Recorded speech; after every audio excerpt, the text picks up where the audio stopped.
3 అంశాలు వాయిదా పడడానికి గాని, కొంత తాత్సారం చేయడానికి గాని కారణాలు కనిపిస్తున్నాయి. హ్మ్. మొట్టమొదటి అంశం Telugu Desam party from the beginning Chandrababu గారు ముఖ్యమంత్రి అయినప్పటి నుంచి హ్మ్. ఇప్పుడు ఉన్న అవకాశాలు 4 అయినప్పుడు 10 మంది వెయిట్ చేస్తుంటారు. హ్మ్. ఒకరికి ఇస్తే ఇంకొకరు అసంతృప్తి ఉంటారు కాబట్టి అట్లే పెడితే ఆ 10 మంది దాన్ని చూసుకుంటా ఉంటారు అనే ఒక లాజిక్ రాజకీయాల్లో ఎప్పుడు ఉంటుంది. హ్మ్. అంటే ఒక పోస్ట్ ని ఒకరు ఫిలప్ చేసేస్తే మిగతా ముగ్గురు అసంతృప్తి అవుతారు. అవును. అది దాన్ని ఫిలప్ చేయకపోతే నలుగురు ప్రయత్నం చేస్తా ఉంటారు హ్మ్. అనే స్ట్రాటజీ కూడా కొన్ని సందర్భాల్లో రాజకీయ పార్టీలు చేస్తూ ఉంటాయి. ఇది ఒక కారణంగా అనిపిస్తుంది. మిగతా 2 ప్రధాన కారణాలు నాకు అనిపిస్తుంది ఏంటంటే, ఒకటి తెలుగుదేశం పార్టీ బహుముఖ నాయకత్వాన్ని నియోజకవర్గ స్థాయిలో ఉద్దేశపూర్వకంగా ప్రోత్సహించే ఒక బలమైన పార్టీ. అది ఆ పార్టీ బలం కూడా. హ్మ్. ఇప్పుడు వైఎస్ఆర్ కాంగ్రెస్ పార్టీకి 175లో కనీసం 150 ఎవరు ఎమ్మెల్యే క్యాండిడేట్ అవుతారు ఇప్పుడే మనం చెప్పవచ్చు, కొంచెం ఓపికగా నోట్ చేసుకుంటే. అవును. కానీ తెలుగుదేశం పార్టీలో అటు చెప్పలేం. ఎందుకంటే తెలుగుదేశం పార్టీలో చివరి వరకు ఒక నియోజకవర్గంలో 5 మంది 10 మంది ఆశావాహుల్ని ఆ పార్టీ ఎంకరేజ్ చేస్తుంది. అంటే వీలే కాదు పర్మనెంట్, చాలా మందికి అవకాశాలు ఉండే, అది ఆ పార్టీ స్ట్రెంత్ కూడా.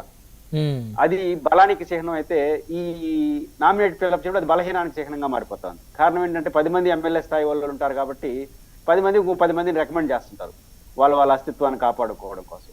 ఆ రకంగా తెలుగుదేశం పార్టీకి ఉన్న బహుముఖ నాయకత్వం వల్ల ఎక్కువ మంది ఆశావాహులు ఆ పార్టీ నుంచే ఉన్నారు. పైపెచ్చు 134 మంది ఎమ్మెల్యేలు గెలిచారు. అవును. కాబట్టి ఆ పార్టీకి ఒక బలమైన పరిస్థితి ఉంటుంది.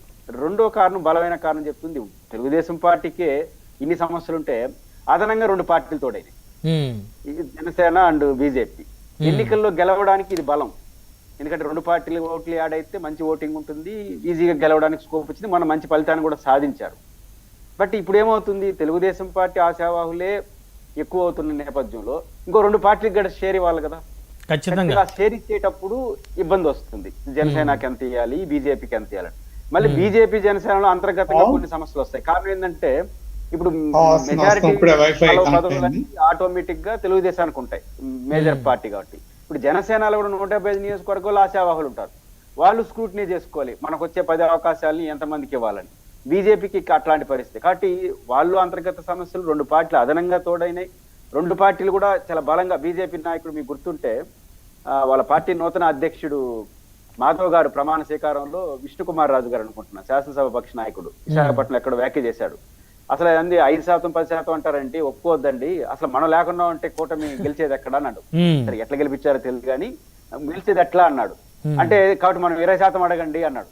ఇది నూతన అధ్యక్ష 20% అడగల మన వాటాన్ని. ఇప్పుడు జనసేన వాళ్ళు ఏమనుకుంటారు, కొంచెం రియాలిటీ కూడా, ఒక తీవ్రమైన కొంచెం క్లిష్టమైన పరిస్థితుల్లో జైల్లో ఉన్నప్పుడు పవన్ కళ్యాణ్ గారు నేరుగా వెళ్ళి చంద్రబాబు గారు కలిసి బొత్తు ప్రకటించడం వల్ల ఆ పార్టీకి ఒక బూస్టప్ వచ్చింది, ఎవరు కాదనలేదు.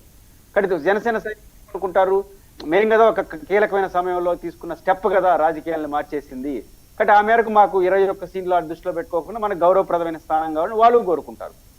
తెలుగుదేశానికి ఉన్న సమస్య తెలుగుదేశంకి ఉంది. కాబట్టి ఈ 3 ఉన్నప్పుడు క్లిష్టంగా మారుతుంది. తెలుగుదేశానికి నేను ప్రారంభంలో ఒక యాటిట్యూడ్ చెప్పాను, కొంత అవకాశం ఇచ్చేస్తే మిగతా నలుగురు ఇంకా రాదనుకుంటారు కాబట్టి వెయిట్ చేస్తూ పోయి అందరినీ ఆశావాహులు తయారు చేసుకోవడం. ఇక్కడ ఎంత పోయింది, ఇప్పుడు తెలుగుదేశం పార్టీ ఒత్తిడికి గురవుతోంది, ఒక పక్క ఇండిపెండెంట్ ప్రదర్శిస్తోంది. ఒత్తిడి ఎట్లా, నేను ఇంతకుముందు ఇండిపెండెంట్ అంటే చూడండి, మీకు మీ డిబేట్ లోనే ఒకసారి నేను ప్రారంభంలో చెప్పాను, అవును, నాగబాబు గారికి ఎమ్మెల్సీ మంత్రి, మీరు ఎప్పుడైనా చూసారా చరిత్రలో ప్రెస్ నోట్ లో మంత్రి పదవి ఇస్తానని చెప్పడం? అవును, చంద్రబాబు గారు ఇప్పటి వరకు ఇవ్వలే. చంద్రబాబు గారికి భారతదేశంలోనే ఎవరు లేదు. ఎందుకంటే మంత్రివర్గం ఇవ్వడానికి ఈయన చెప్తే గవర్నర్ ఓకే చేసేస్తాడు. పైపిచ్చు వాటి క్లియర్ వేకెన్సీ ఉంది బ్రహ్మనాయుడు గారు. అవును, ఇప్పుడు ఎవరైనా రాజీనామా చేయాల్సిన అవసరం, క్లియర్ వేకెన్సీ ఉంది. నాగబాబు గారికి ఆ రోజు ఎందుకు ఇస్తానని చెప్పాలి, ఇవ్వడం తెలుగుదేశం అంతర్గత వ్యవహారం, నేను దాని జోలికి వెళ్ళట్లేదు. కానీ నెలల తరపడకు ముందే ఇంకోటి కూడా ఉంది కదా, మంత్రి అయిన వెంటనే ఎమ్మెల్సీ కావాల్సిన 6 నెలల లోపల ఎమ్మెల్సీ ఎమ్మెల్యే కావచ్చు. నాగబాబు గారు నిజానికి అనౌన్స్ చేసిన రోజు 6 నెలల లోపల ఎమ్మెల్సీ అయిపోయినాడు.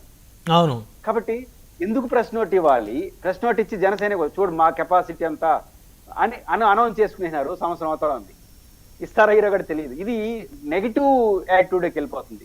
జనసేనలో ఒక నిరాశ వస్తుంది, నాగబాబు గారు ఎవరో కాదు, అసలు మా పార్టీ రిప్రజెంటేటివ్ ని అనౌన్స్ ఎందుకు చేయాలి, అసలు ఇచ్చేసిన 6 నెలలకు కూడా ఎందుకు చేయకపోవాలి అనే చర్చ వస్తుంది.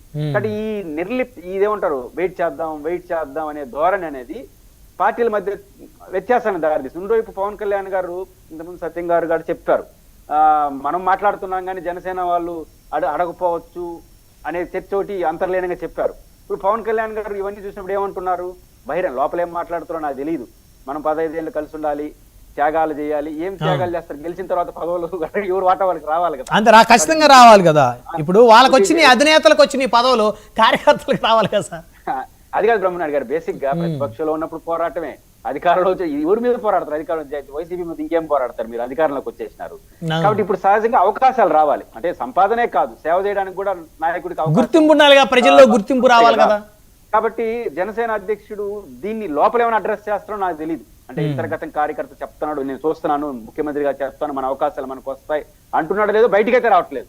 కానీ బయటకు వస్తున్న మెసేజ్ మాత్రం త్యాగాలు చేయాలి, అసంతృప్తి ఉండకూడదు, మనం ఇంకా 15 ఏళ్ళు ఉండాలి. 15 ఏళ్ళని మీరు చెప్పిన తర్వాత తెలుగుదేశం పార్టీ 30 ఏళ్ళు తీసుకుంటుంది ఛాన్స్. ఎందుకంటే ఎట్టా 15 ఏళ్ళు ఉంటారు కదా, వెయిట్ చేయండి అని కూడా చెప్తారు. కాబట్టి ఇట్లాంటి